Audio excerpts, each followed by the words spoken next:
one day we were at Atari, and in fact, we were about to go to lunch, and there were four of us who we worked together. We went to lunch together. It was just kind of a clique, these four guys.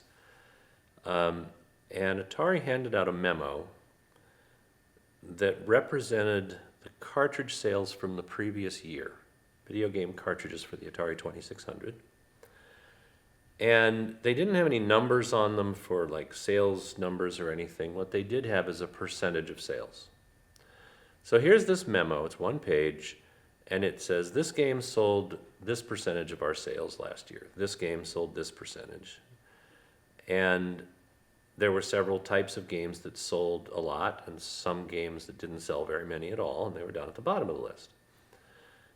And what they were basically saying is, we're not telling you what games to do, but do more like these up here and fewer like those down there, right? That was the whole message from marketing was do more games that sell a lot of units and fewer that sell, very few. So it's kind of a stupid concept in the first place.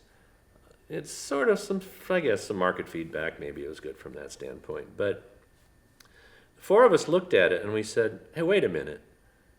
Let's look at these games. I did this one and this one and this one and this one. And Bob, you did this one and this one. And Larry, you did that one. And Al.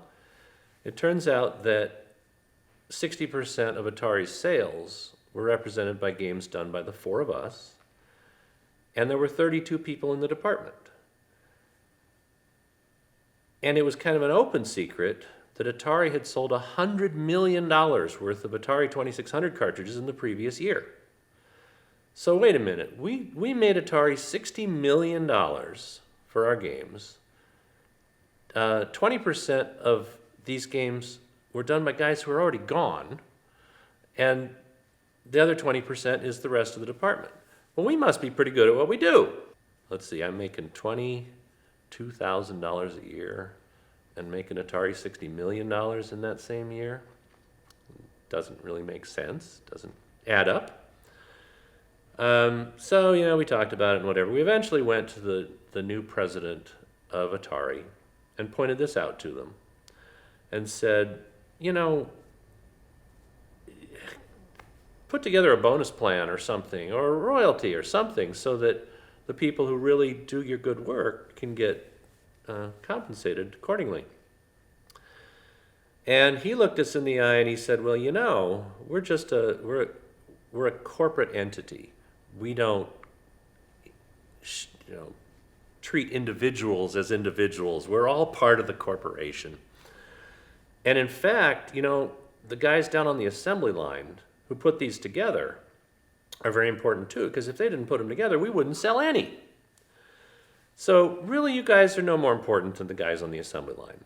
We left that meeting, and one of the senior vice presidents who was also in that meeting, who obviously thought it was not a very smart thing to say, just shook our hands and said, it's been nice knowing you guys. He was pretty clear that was the end of us at Atari.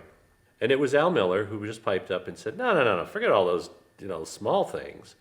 We're going to publish video games. We can do it. We can become Atari. We can make the games. We can publish the games. We can market them.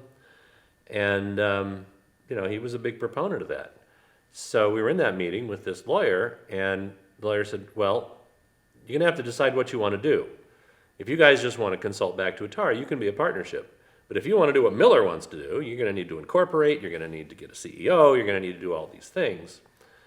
And then he said, and in fact, I've got just the CEO for you. And Jim Levy was a friend of the lawyer. And in fact, Jim had been trying to buy the assets of GRT Records and Tapes, the music company that he worked for, and spin them off into a software business making video games. So he was trying to do this, and he'd bent the ear of venture capitalists to do it. So he was in a really good position to do that. So from that meeting with the lawyers, the four of us who knew the video games, making them, and Levy, who was the business guy and marketing expert and had already dabbled in entertainment software, got put together, and that was the forming of Activision. And we said, we really ought to have credit for game designers on a game. We're not just corporate nobodies. We're authors. We don't want more credit than a book author would get. You've got the title of the game and the title of the author. That's all we really want. Now, of course, Jim Levy, our selected business guy, he came from the record business. So he took it a little further than that and, kind of treated us like, I won't say, I will say rock stars. It's what we've been accused of saying, oh, these are the rock stars, We were really just looking for, credit for work that's well done.